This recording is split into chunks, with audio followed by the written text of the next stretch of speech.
درود با شما دوستان گرامی. برنامه گرد یک دسته در موسم سال 2020 میخواست درباره دسته رگریت دست با شما معلومات مفصل دهد، اما ما نتوانستیم که این معلومات ها رو با شما پیشکش کنیم. دسته رگریت دست از لیگ اولی به لیگ یکم پایان فرامد و رهبریت میگن تماما نو شد. تو این لحظه معلومات در دسته داشتیم و برای جستجوی رگریت دست با ورزشگاه تالکو آرینا آمدیم در شهر زوده و گمان میکنم که از اینجا ما برای شما معلومات خواهیم دسترس کرد.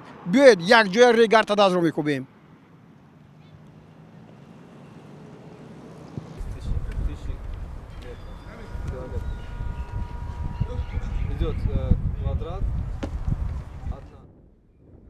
فوتبالبازان دسته رگریت دست در ورزشگاه بودند و با موسم نو آماده میشدند.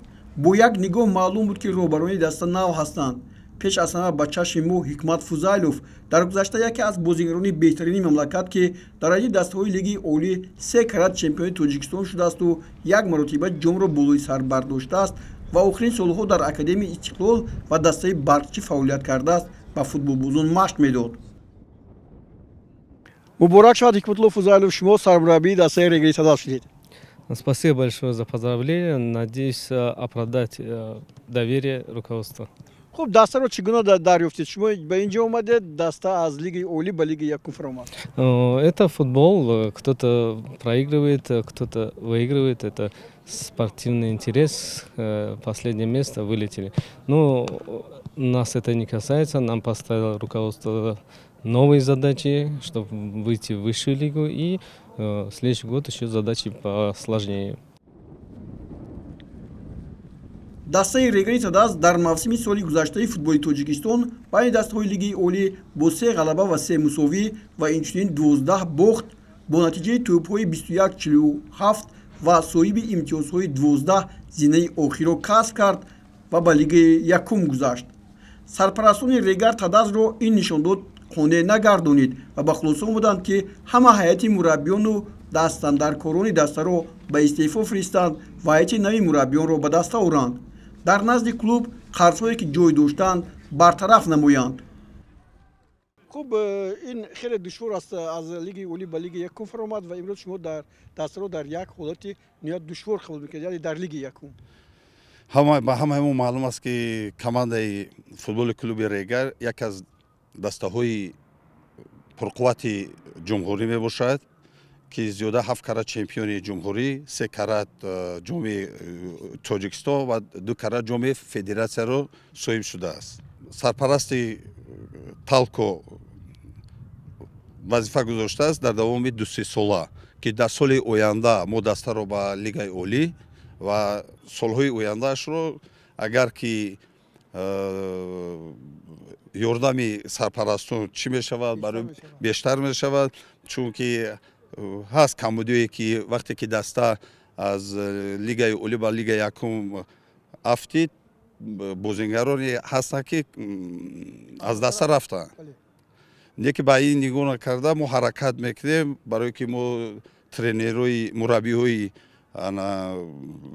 خوب روی افتگیم نصیب باشد سال آینده ما در لیگ اولی. کدام بازیگر بسیار که در این دسته شما مثلا بازیگران نمایان رو در نظر دارم باید بازی کنن؟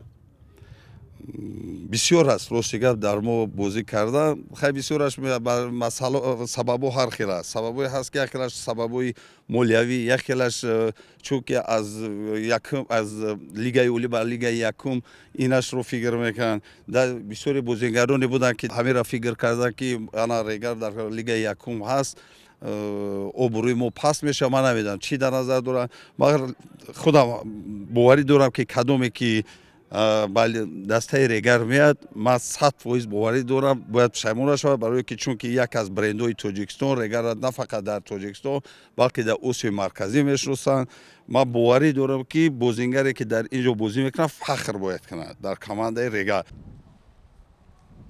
از روی مشاهده ها با چشم میرسد که بعضی از بازیگران سالهای آخری دسته رگریت دست از قبیل نازیم باباجانوف، رسول پایزوف، آیت‌الله سفروف، دوروبجون ارگاشف، حاجی اکبر ازاقوف و چند دیگر دسته را ترک کردند و حالا معلومات دقیق نیست، اما دیگر بازیگرانی هستند که با آنها حکمت فوزایلوف باوری دارد. با لیگ اولی یعنی برآمدن این مقصد اساسی شماست. این حیاتی بازیکنانی که امروز هستن شما رو قانع میکنند؟ Ну, где-то 80% ребят остались. Они действительно и выше лиги неплохо выглядели по подбору игроков. А 10% вроде ушли на просмотр в другие команды. Но я надеюсь, в первой лиге они будут на голову лучше, по моему взгляду. Потому что играли в высшей лиге. Они... کدوم از اینها رو شما انتظار هستید؟ Ну, которые ушли, Да. Ну, это от них зависит, потому что это ихний город. А если у них есть желание за свой город поиграть и опять вернуть игр, мы всех ждем. У нас двери открыты для всех. کاپیتان دسته ریگری تداس در سال 2019 علیشیر شریفوف در موسم سال 2020 در ایتی دسته ریگری تداس شرکت نکرد. امروز او در ایتی دسته با بازیکنان دیگر به مشق‌ها فرا گرفته شده است. علیشیر سال 2019 در ایتی دسته ریگر در 17 وقوعی اشتراک کرده در میدان 1184 دقیقه بازی کرده است. علیشیر شما موسم سال گذشته در ریگر نبودید. شما کجا رفتید؟ من در فدراسیون روسیه بودم. پیش از سیزن رفته بودم فدراسیون روسیه. بعد از اون که خیلی من میدیدم چه باشگاه ریگر بازی کرده، چه رزولتات نشون داده، راستی گپ علا میکرد. چون که من در همینجا کلان شدگیم، نوع نمک همینجا خوردگیم.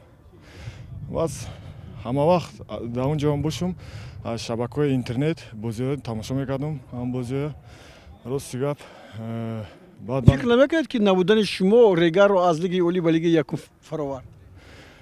ممکن، هر گپ ممکن گفته است. لیکن من فکر میکنم که ما اونقدر فوتبال بازی که رنگ رونالدو و مسی نیستیم که یک از این که پاگودا رول بازی کنه در کلوب.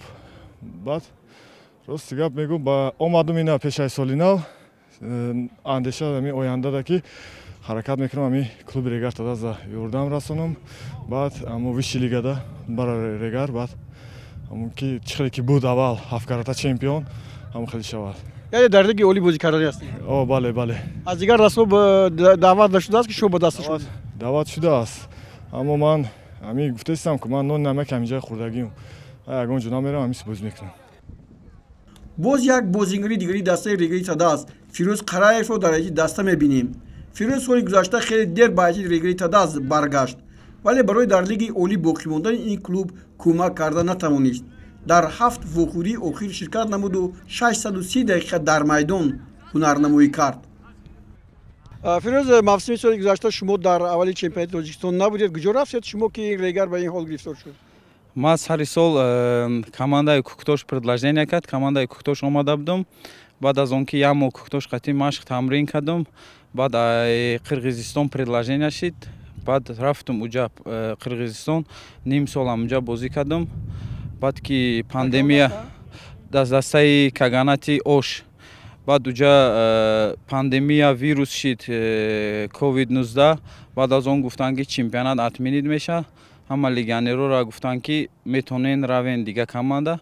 با ما اومدم اینجا مربیانی ریگر گفت که بیا پیش خانه دا بازی کن. ما اینجا موندم گفتم یاردم میتیم کاماندا دا نکی اینجا وضعیت دیگه خیلی بوده. هم خیلی شد که کاماندا یکم لیگ پرید. خب در لیگ یکم امسال چی ندارید شما در حیث ریگر بازی کردن، یعنی بازی کردن رو دوام میدید؟ اکنون تا حالا نمیدونم بازی میکنم کاماندا یکم لیگ ریگر یا نه. حاضی من دوزی یادو предложение است دیگه دولتو حاضی اول انتظار هستم اگر اوجا اگر کارو نقض نشوند ما ریگر داموندا یکم لیگ بازی میکنم. البته در ایتی دسته ریگری تداس فوتبال بازان زیادی هستند که میخواهند در ایتی این دسته هنرنمایی کنند. میانی فوتبال بازان ما با یکی از شناخته‌ترین بازیگران سالهای اخیر حکمت‌الله رسولوف که سال گذشته در ایتی دسته کوکتاش هنرنمایی داشت دوچار آمدیم. امسال این بازیگر میخواهد بر ریگری تداس در لیگ یکم کمک نماید. در ایتی ریگر تداس سال 2018 نو بازی انجام داد و با ایتی خوجند گذشت و تا آخری موسم شرف دسته خوجند رو حمایت نمود. سال 2019 با ایتی ریگری تداس برگشت дар мавсими соли 2020 барои ба мақсадҳо расонидаи дастаи Кӯктош ба ҳайати ин даста омад ва дар 16 вуқӯӣ ширкат варзида, 1 тӯб ҳам зад ва 1388 дақиқа майдондорӣ намуд.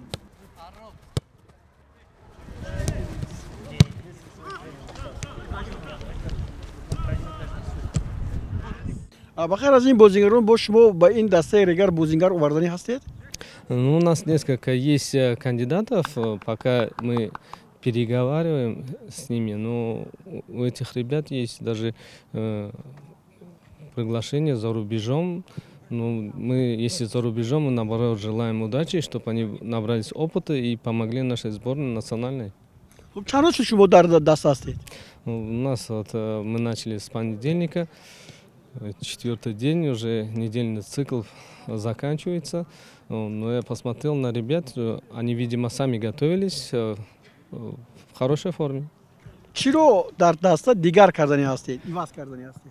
Ну, я не хочу говорить, что в прошлом году у них здесь был бардак. Просто мы хотим объединить всех ребят и создать одну семью. Шерзод Маҳмадиев яке аз бозингарони қобилиятноки дастаи регаи Тадаз дар мавсими соли 2020 ба дарвозаи ҳарифон кам гол зад. Дар мавсими соли 2019 11 голи задааш ба регаи Тадаз кӯмак карда буд, аммо 3 голи имсолаш дар Лигаи Олӣ ба боқӣ мондани даста дар ҳайати дастаҳои беҳтарини кишвар камӣ кард. ӯ як маротиба ба ҳайати беҳтарин бозингари давр эълон шудааст. 3 мавсими охир Шерзод дар ҳайати дастаи регаи Тадаз дар Лигаи Олӣ 46 бозӣ анҷом додааст.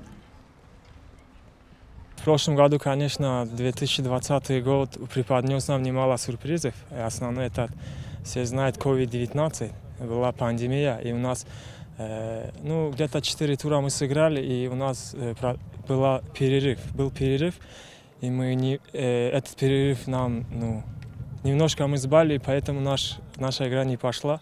Команда, там пандемия, с зарплатой были проблемы, ну, семейные проблемы, и все влияет на это, поэтому мы в прошлом году не могли достойно выступить в чемпионате. Многие футболисты говорят, лучшие ваши футболисты ушли в другие клубы, переехали, то есть нет у тебя предложений?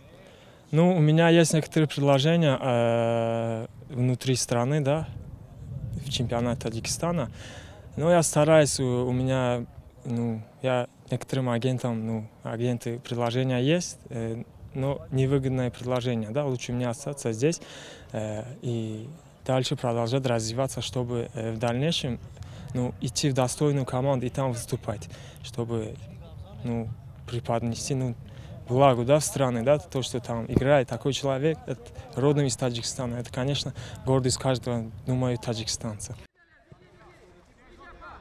дар ҳайати дастаҳои Лигаи Якум бозӣ кардани хориҷиён имкон надорад. аз ин рӯ Ораш Акбарӣ ҳам аз даста рафт. ба ин нигоҳ накарда роҳбарони дастаи регаи Тадаз боварӣ доранд, ки бозингарони зиёде барои дар ҳайати ин даста бозӣ кардан пайдо мешаванд.